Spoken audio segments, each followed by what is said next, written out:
Olá, pessoal. Bom, na aula de hoje nós vamos tocar em dois assuntos. O primeiro é um assunto rápido, inclusive vamos ter algumas perguntas relacionadas a esse primeiro conjunto de slides, que é a construção de recomendações em educação alimentar e nutricional e o diálogo entre os chamados múltiplos saberes. É uma aula curta, que é de fato para que a gente construa este diálogo entre o conhecimento empírico, o conhecimento científico, o conhecimento familiar. Todos nós temos conhecimento que vem das mais diversas fontes. E como que fazer educação alimentar e nutricional dialoga com estas várias fontes de informação. Um segundo assunto que vamos falar na aula de hoje, então a gente vai produzir uns 3 vídeos aí de uns 11 minutos mais ou menos para tocar nesses assuntos. É um assunto que a gente começa hoje, mas vai acabar terminando na aula que vem, que é um assunto mais longo, mais comprido, e a gente vai entrar numa questão que envolve um pouco de legislação, que é o marco de referência em políticas públicas para a educação alimentar e nutricional. É um marco de referência para políticas públicas, portanto, é um documento oficial do Estado que deve ser utilizado como referência para nós, profissionais de saúde, e mesmo que você não trabalhe na área de saúde, por exemplo, nutricionistas da área de educação também utilizam este material como referencial em educação alimentar e nutricional nos mais diferentes locais de aplicação e de trabalho. Esse assunto é um assunto longo, ele tem bastante braços, essa legislação, então a gente vai começar a discutir rapidamente hoje e vamos acabar terminando só na segunda da semana que vem com a outra aula de educação. Lembrando que esse marco regulatório ele prevê regulação de educação alimentar e nutricional no campo da rotulagem, no campo da publicidade, das ações políticas em unidades básicas de saúde.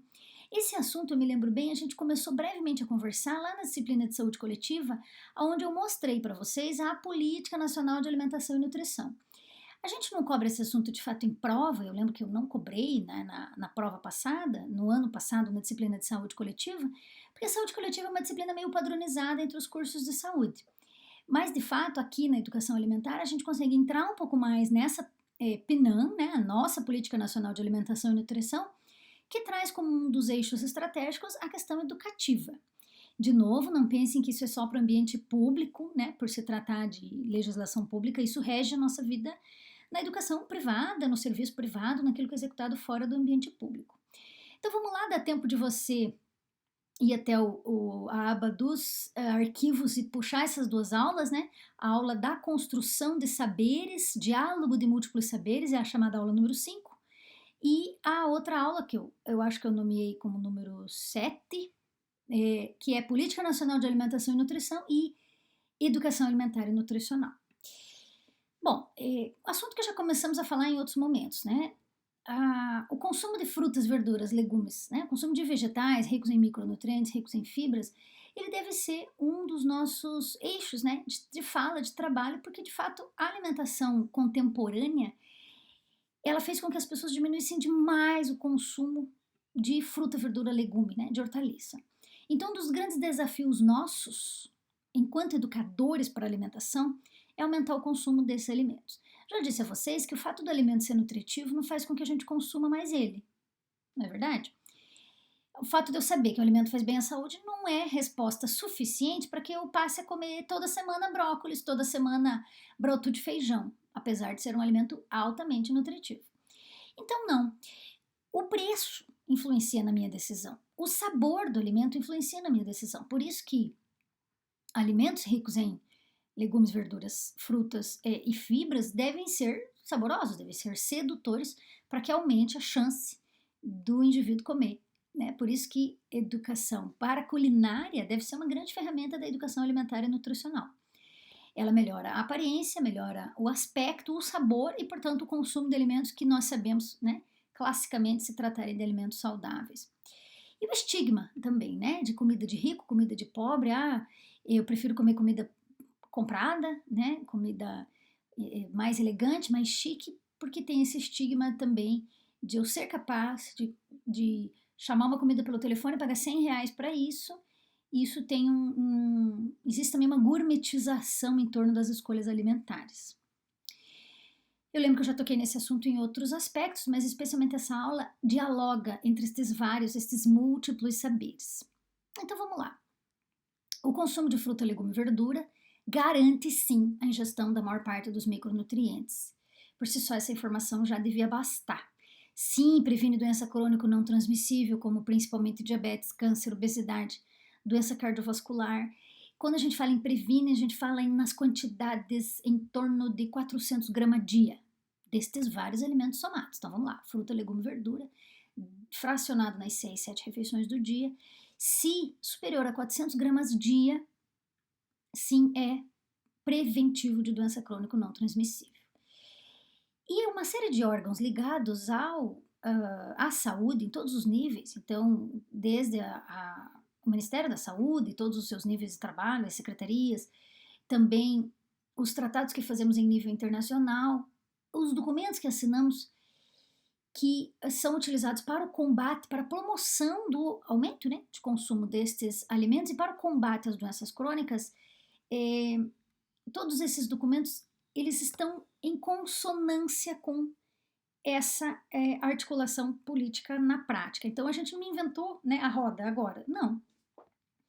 Há uma série de documentos que norteiam o trabalho de nós, nutricionistas, mas também de outros profissionais ligados à área de alimentos, e estes documentos, eles interagem das mais diversos setores da economia. Então não é só a saúde que se preocupa com isso, né? Ou não é só a nutrição que se preocupa com isso, mas é também a cardiologia se preocupa com isso, mas também os médicos ligados ao tratamento do câncer também se preocupam com isso, né? Sempre falo para vocês das pesquisas de orçamento familiar, que trazem um retrato da alimentação do brasileiro, e essa pesquisa sempre constata um consumo insuficiente de fruta, legume e verdura, muito abaixo do que preconiza tanto a antiga pirâmide alimentar quanto o novo guia alimentar da população brasileira.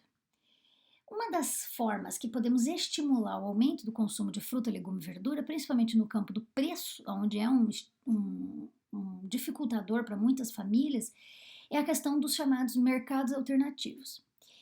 Pode parecer muito óbvio isso que eu vou dizer a vocês, mas quando alguém perguntar para vocês que solução nós podemos dar para aumentar o consumo de alimentos minimamente processados ou alimentos in natura, essa nomenclatura que o próprio Guia Alimentar da População Brasileira utiliza, nós temos que favorecer o mercado local, nós temos que favorecer o mercado varejista de forma alternativa. Sim, a gente tem que comprar no sacolão.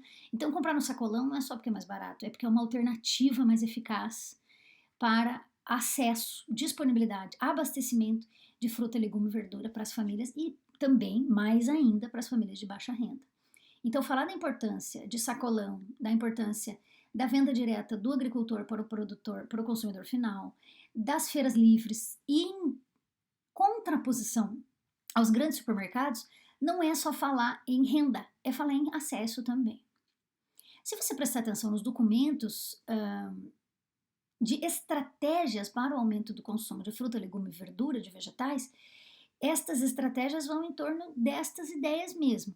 A perspectiva da segurança alimentar, o aumento da atividade física, claro, implementando isso como uma estratégia global, de fato no mundo inteiro se faz esse tipo de recomendação. Perguntas que eu vou fazer lá no fórum, vou deixá-las escritas lá, mas desde já comece a pensar e reflita, né? Como que você pode responder? As pessoas, as famílias, as populações, elas têm os mesmos anseios, as mesmas preocupações com a sua saúde, com a nossa saúde, né? Com a saúde de cada um, do que as instituições? Quais são as preocupações das instituições? Então, o governo, de fato, preocupa-se, cria políticas públicas para que as pessoas sigam e preocupem-se com sua alimentação e cartilhas informativas, as escolas da mesma forma e as empresas. E o marketing. As instituições como um todo, sejam público, privadas, as igrejas, não sei. As preocupações das instituições são as mesmas em relação à alimentação e nutrição do que das famílias, do que das pessoas? Por que as pessoas de fato não aderem à mudança? Porque a necessidade da gente dialogar com esses múltiplos saberes. Eu já ouvi de muitos pacientes, eu sempre trago uns causos para vocês que são super divertidos. Eu já ouvi de muitos pacientes assim, ouvirem do médico: olha, o senhor deve usar determinado medicamento porque o senhor tem essa patologia, ou para prevenir uma crise de uma determinada doença. Daí o paciente, idoso ou bastante simples, chega em casa e escuta da vizinha, escuta no ponto do ônibus. Ah, não, esse medicamento me fez muito mal, eu não vou tomar. Ah, não, esse medicamento faz mais mal do que bem, os efeitos colaterais são piores do que os benefícios. Aí a pessoa não toma o remédio, porque ouviu de um leigo, de um estranho, que aquele remédio não é indicado, sendo que ouviu de um especialista, ouviu de alguém que não prescreveu do zero, né, de nada, mas prescreveu, por exemplo, medicamento para o tratamento de determinada patologia, e a pessoa muda de fato a sua conduta porque dialoga com outro tipo de saber, né? Outro tipo de crença. Não estou dizendo que necessariamente possa não ser uma decisão acertada. Eu acho que sempre, ao iniciar um tratamento, a gente tem que ouvir uma segunda opinião, não ficar com a opinião de um único profissional. Então, se você foi ao médico e ele te disse aquilo que você não acreditou ou não confia, procure uma nova opinião. De fato, todos devemos fazer isso. Isso vale para qualquer especialidade. Isso vale para um dentista que você não concordou com o que ele falou. Agora, de fato, modificar a conduta por um saber leigo, aí é de fato uma discussão até onde você prefere, né? O conhecimento técnico do conhecimento é, da comunidade, o conhecimento empírico, o conhecimento da avó, né? E o que distancia, última perguntinha que eu vou colocar lá no fórum, mas vá pensando, né, nisso, a gente vai ter 2 aulas aí dentro desse tema. O que distancia o meu conhecimento daquilo que eu ponho em prática? O que distancia o meu conhecimento com as minhas ações?